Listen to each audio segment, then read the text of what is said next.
modern has been made up. So I'm very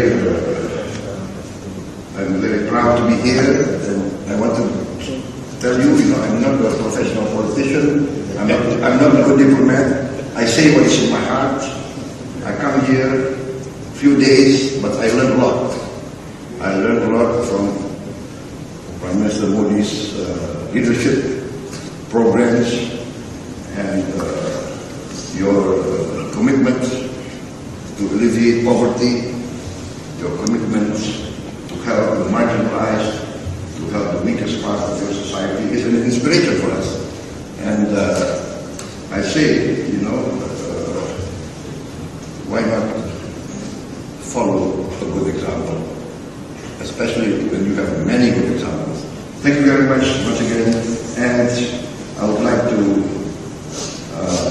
wish the people of India prosperity, peace, greatness in the coming years, and I would like to see Indonesia and India continuing to be close partners and close